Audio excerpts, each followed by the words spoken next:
A reportagem especial de hoje mostra uma entrevista exclusiva com Christian Cravinhos, o homem que matou a mãe de Suzane, Marísia Richthofen. Na penitenciária de Tremembé, no interior de São Paulo, Christian quebrou o silêncio.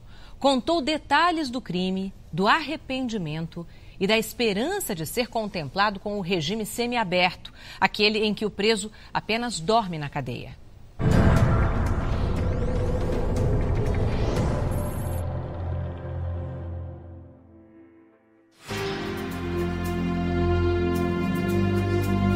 Na penitenciária de Tremembé, um homem que se diz transformado. Só agora capaz de dar uma entrevista olhando nos olhos de quem faz as perguntas. Você tinha dificuldade de olhar nos olhos? Tinha, porque eu não tinha me perdoado. Eu não me sentia à vontade de conversar olho a olho com ninguém, porque eu me sentia muito envergonhado. Não que eu não sinta essa vergonha hoje, eu sinto. Mas essa vergonha para mim hoje, eu olho para trás e vejo como um grande aprendizado. Já não mais como um flagelo. Na época do crime, Christian tinha 27 anos de idade, bem mais velho que o irmão Daniel, de 21, e que Suzane, de 19.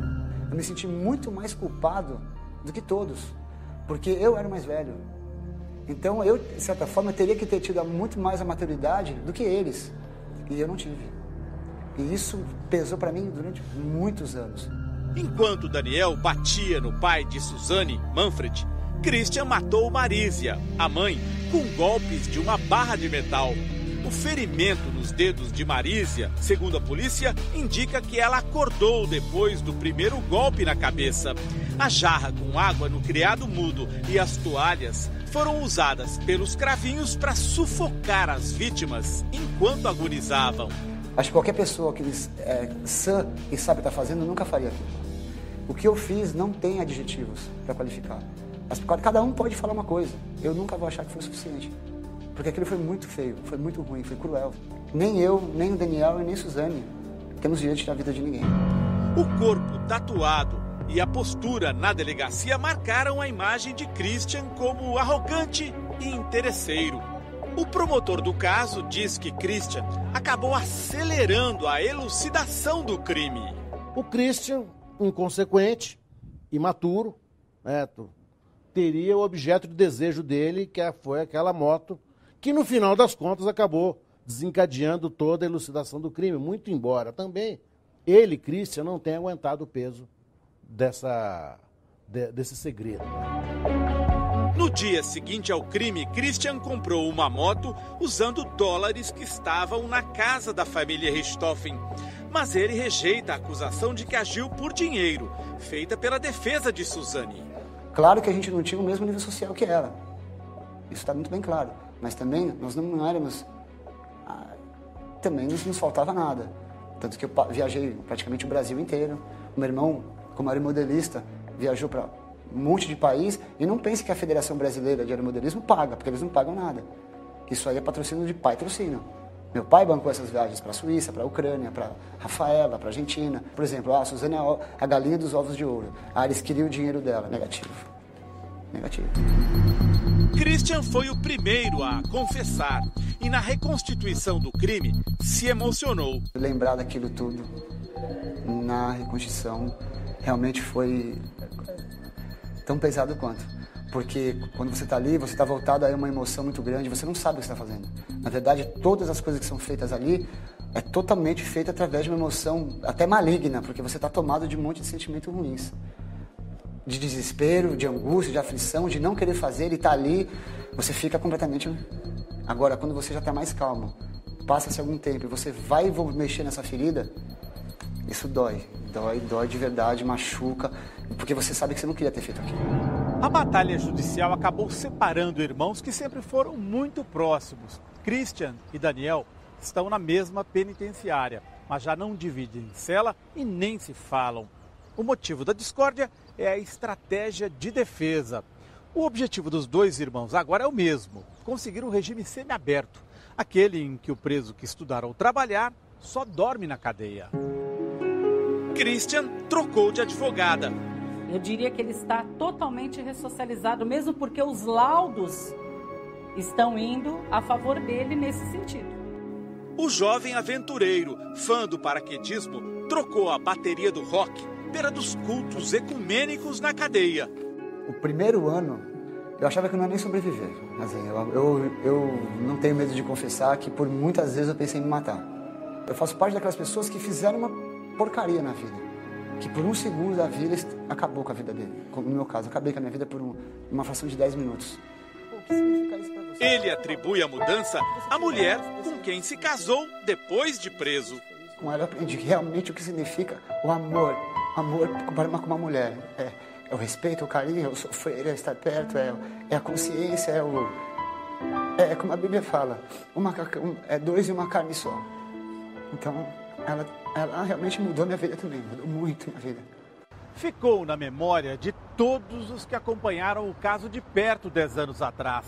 Andrés, o irmão de Suzane, então um adolescente com 15 anos de idade, era muito ligado a Christian e teve uma atitude surpreendente quando eles se encontraram pela primeira vez depois do crime na reconstituição. Quando ele me viu na reconstituição, eu acreditava que ele fosse dar um murro, mas na hora ele veio chorando e me abraçou e eu abracei e começamos os dois a chorar muito. E ele falava assim, pô, cara, o que você fez? Eu falei, Andrés, me perdoa, mas e agora? Como vou ficar eu? Vocês vão embora, vocês vão ser presos, com quem eu vou ficar? Pô, eu amo você, eu também te amo, Andrés, mas, cara, não dá pra gente conversar aqui agora, só, tipo, a única coisa que eu tenho pra te pedir, cara, é perdão. Eu tenho muita... Eu gostaria muito, é uma coisa que eu tô em dívida, é uma coisa que eu não vou atrás, né, porque isso vai causar muito problema, mas eu gostaria muito de ter o perdão do Andrés, isso pra mim é de muita valia. Eu pedi perdão pra Suzane, né, ela falou que não precisava do meu perdão. Mas o Andrés é uma pessoa que, se ela tiver ouvido essa entrevista, que valha pra ele, que se me perdoe, cara, do fundo do meu coração, porque o que eu fiz, eu não sei se eu te perdoaria, mas eu espero do fundo do meu coração que você me perdoe e que você consiga lembrar do Cris que você conheceu. Só isso que eu acho. Sobre Suzane, Christian diz ter uma esperança. Que ela realmente se arrependa e que ela realmente possa construir o que eu estou construindo. Que ela possa criar um ser humano novo no coração dela. Só isso que eu posso pedir. Eu não tenho rancor nenhum dela. Eu não tenho por que mentir. Ela não me fez mal nenhum. Quem fez mal para mim foi eu mesmo. Então, eu desejo do fundo do meu coração, por Deus estar no céu, que ela consiga, de verdade, uma melhora na vida dela, que ela consiga o perdão do irmão dela, que ela consiga superar tudo isso que aconteceu com arrependimento, mas com arrependimento verdadeiro. Mas o futuro, segundo ele, está voltado para a filha de 2 anos e 4 meses de idade, para a qual um dia Christian terá de contar sua história de vida. Ela é a maior lição de vida, né? Eu acho que educar uma criança é o ato maior de amor que tem, porque você tem que pegar tudo que você sabe e doar com toda a responsabilidade de criar um cidadão. E eu não posso deixar as minhas falhas atrapalhar no perfil e no caráter dela. Entendeu? É uma das razões que eu mudei muito. Eu quero que ela tenha orgulho de mim, ela é meu filho, então.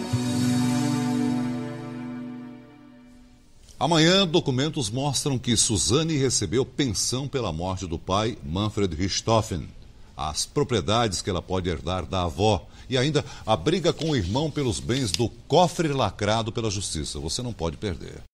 Richthofen, 10 anos depois. A reportagem de hoje mostra o depoimento de uma testemunha que desistiu de participar do julgamento. E um dos condenados pela morte dos pais de Suzane Richthofen, Christian Cravinhos, conta com exclusividade o que levou Suzane a decidir pelo assassinato dos pais.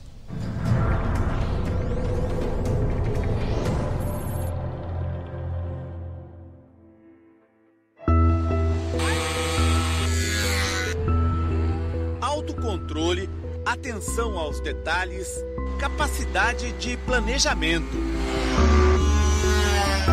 Fazer voar por controle remoto os pequenos aviões requer dedicação. Daniel, ele era uma pessoa muito determinada, muita dedicação que ele tinha, que eu não tinha, a maior parte do pessoal da turma não tinha. Foi aqui que Suzane von Richthofen e Daniel se encontraram pela primeira vez. O irmão dela Andréas, que era muito introvertido, foi trazido pelos pais para aprender aeromodelismo. Ela veio junto, encontrou Daniel e em alguns meses eles começaram a namorar. Edson testemunhou tudo. Eles começaram a namorar, ele estava super apaixonado, falava que era a mulher da vida dele, que ele tinha encontrado a alma gêmea, tudo, e era assim que ele tratava ela, né? Na época, neste clube de aeromodelismo no Parque do Ibirapuera, em São Paulo, ninguém voava melhor que Daniel. A foto registra Suzane e Daniel com a medalha na mão. Andréas bem novinho ao lado deles. Como que é a Suzane? Suzane, assim, no primeiro contato que você tem com ela, ela é adorável, né? É? É uma menina muito inteligente, comunicativa, muito bacana. Mas a amizade de Edson com Suzane foi interrompida de forma brusca. Ela pegou e falou comigo de uma forma assim, bem grosseira. Eu peguei e dei na mesma veia, né? Ela subiu, a gente estava na lanchonete, ela subiu, foi lá, falou com o Daniel, acho que deturpou tudo que a gente tinha sido dito. Ele desceu e queria me bater. Depois disso eu evitei o máximo falar com ela, mesmo porque eu não sabia se eu falasse alguma coisa com ela sem ter gente perto, o que ela ia dizer para ele que eu tinha dito, né? Entendi. Então aí eu já, a partir desse momento, eu passei a evitar ela bastante. A turma do aeromodelismo foi pega completamente de surpresa quando soube que aquele casal inseparável estava envolvido na morte dos pais de Suzane. Até o dia da confissão, sinceramente, todo mundo que conhecia bem o Daniel não acreditava. Ele, réu confesso, ainda foi difícil de acreditar. Edson foi convocado para depor como testemunha de defesa no julgamento de Suzane e dos irmãos Cravinhos. Veio até o fórum da Barra Funda, mas na última hora desistiu. Ficou nervoso e foi embora. Hoje o advogado conta pela primeira vez o que teria dito aos jurados sobre a confidência que ouviu mais de uma vez do amigo Daniel. A gente estava comentando sobre problema, não sei o quê, e ele falou, problema tenho eu, que o pai da minha namorada tenta violentar ela. Então aí você pega, não é que cometeu o crime, até foi confesso, cometeu mesmo, mas a violência também pode ser gerada disso, né? De repente o cara apaixonado por uma menina, uma pessoa tentando violentar ela o tempo todo. Que você não sabe se é verdade, era a versão da Suzane. Era a versão dela. A primeira versão sobre o suposto abuso de Suzane pelo pai foi dada pelos irmãos Cravinhos numa entrevista antes do julgamento. Foi recebida como uma tentativa de culpar as vítimas e justificar o injustificável, o assassinato bárbaro de Manfred e Marísia. Mas uma revelação que veio depois reforçou a tese dos irmãos. No casarão dos Richthofen, Manfred, o pai de Suzane, mantinha um revólver escondido num fundo falso do quarto. É o revólver que foi colocado ao lado de Manfred depois do crime. Mais tarde, a revelação: havia uma segunda arma na casa, uma pistola escondida dentro de um bicho de pelúcia.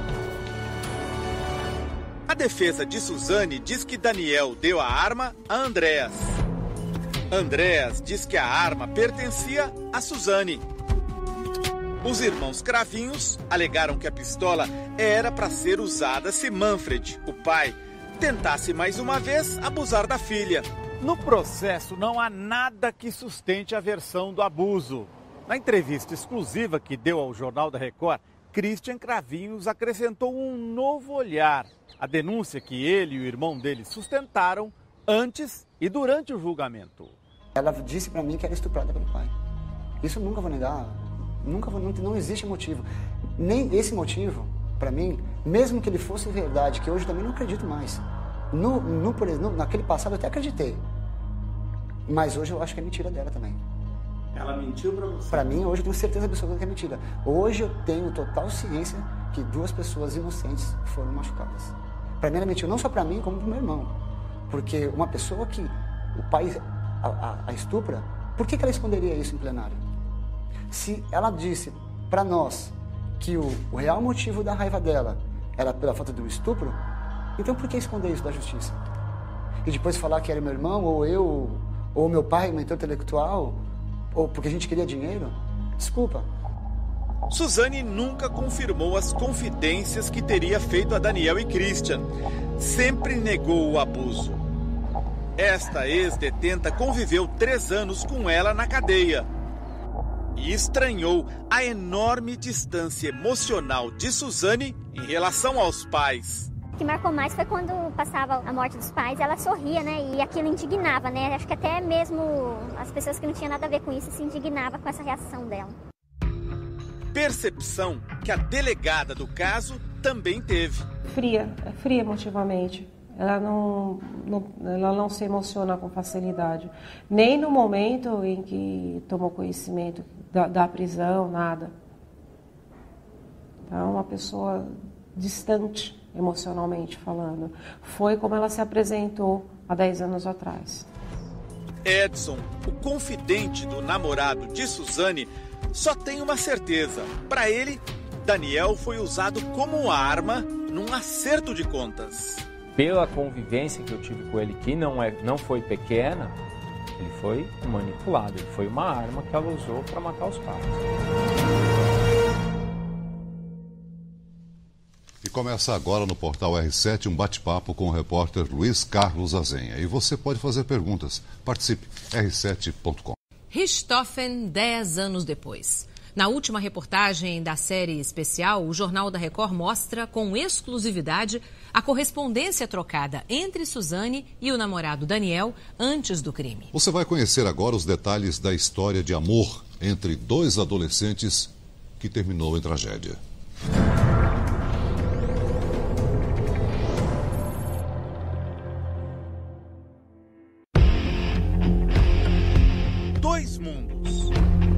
No limite entre eles, um caso de amor e ódio. De um lado, o bairro nobre de São Paulo, o de Suzane von Richthofen, poliglota, futura advogada, mesada de R$4.000. Do outro, o aglomerado de casas mais simples, de classe média, o mundo de Daniel Cravinhos, um talentoso construtor de aeromodelos que fez do hobby a profissão. No clube de aeromodelismo, o espaço onde os 2 mundos se encontraram. Ali dentro não tinha diferença. A diferença era que o Daniel era um Neymar lá dentro. Havia um interesse familiar em comum. Manfred, o pai de Suzane, anunciava orgulhoso ser descendente do Barão Vermelho, um aviador alemão, herói da Primeira Guerra Mundial. Levou o filho Andrés para exercitar a tradição da família, mas em aeromodelos. Suzane foi junto e começou a paixão. Ela com 15 anos de idade. Daniel, o instrutor de Andrés, com 18. No álbum das famílias, os registros de um período feliz para todos. Mas isso não eliminou as diferenças. No namoro, Suzane tinha o poder econômico. Ela dava muito presente para ele. Tipo? Um presente que me chamou muita atenção foi um óculos de marca, de grife, que eu comprei ele achou o óculos lindo, maravilhoso, era um óculos caro na época. Na semana seguinte ele estava com um igualzinho.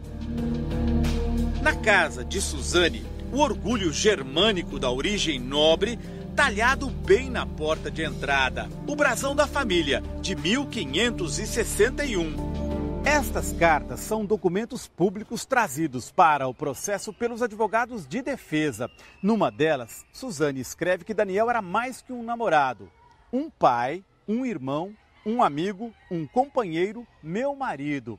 As cartas trazem pistas de um romance que floresceu na adolescência, mas se tornou uma ameaça aos planos que os pais tinham para a menina nascida em berço de ouro. Uma pérola negra. Pérolas já são raras. Agora, pérolas negras só se encontra uma vez na vida. E eu encontrei você.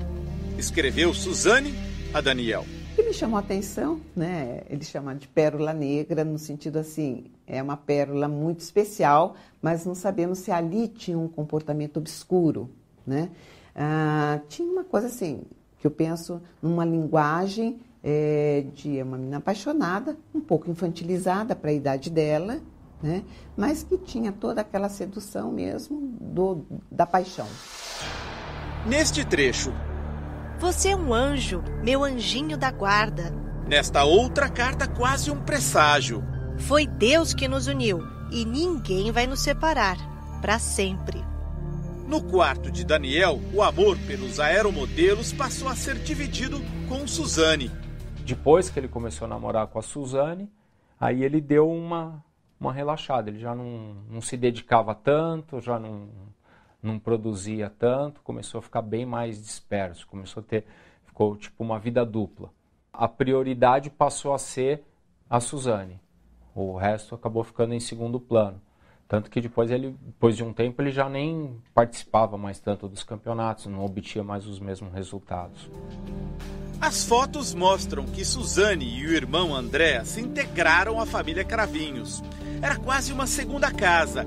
A vida paralela, omitida dos pais, começou a incomodar os Richthofen, que já não viam Daniel no futuro da filha.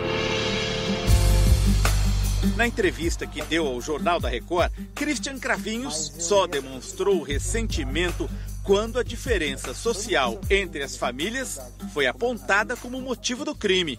Claro que a gente não tinha o mesmo nível social que ela. Isso está muito bem claro. Mas também nós não éramos...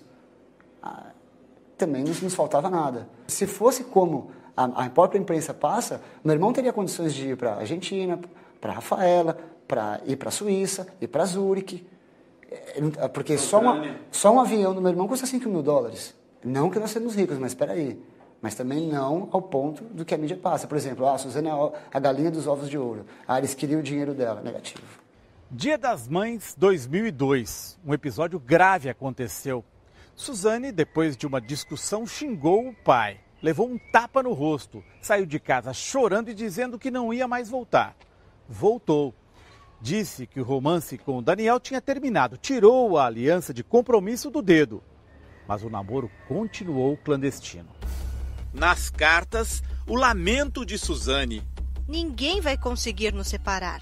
Meu maior sonho é me casar com você e formar uma família realmente feliz. Diferente do que você até sabe, né? Depois de tudo que meus pais tentaram e não conseguiram nos separar, não existe nada que nos separe. Nas férias de julho, os pais de Suzane foram para a Europa, certos de que estavam livres do namorado da filha. Mas Daniel passou o mês praticamente todo morando no casarão da família Richthofen. Como se fosse casa deles. Eles ficavam lá, cuidavam, acho que até ordem estavam dando já na casa. O promotor do caso acredita que foi com a volta dos pais que o sonho acabou e o crime passou a ser planejado. No mesmo ambiente em que usava o talento para construir aeromodelos, Daniel fez as armas do crime. Ele é um pequeno gênio artesão. Ele pega aço perfilado, junta as duas peças, faz um parafuso grande, propositadamente proeminente, para quebrar o osso e enche esse espaço que se formou naquela cânula, né, com serragem. E cria uma máquina de matar. É um porrete leve e com alto poder de destruição. No enterro de Manfred e Marísia, a aliança de compromisso já estava de volta no dedo de Suzane. O amor resistiu aos primeiros meses de prisão. Suzane fez planos para o futuro. Tudo nessa vida tem um final e nós não vamos ficar para sempre presos. Então, fique firme, tenha fé, não se envolva com pessoas erradas, que nós vamos sair dessa. Mas em março de 2004, a carta de Daniel dá o sinal de que o amor já não era o mesmo. Não sei por que você não fala mais com os meus pais e nem comigo. Será que não confia mais em mim? Christian, o irmão de Daniel, confirma que o afastamento partiu de Suzane. O distanciamento nosso com a Suzane não foi porque nós tivemos mágoas dela. Independente de tudo que aconteceu, a gente procurou. Meus pais, inclusive, até tentou visitá-la durante muito tempo. E quem negou essa ajuda foi ela. Ela escolheu ficar sozinha. E assim, o sonho adolescente de aproximar os dois mundos se desfez e deixou na memória o crime que o Brasil não esquece. Os bastidores dessa reportagem você confere no portal R7. Acesse r7.com.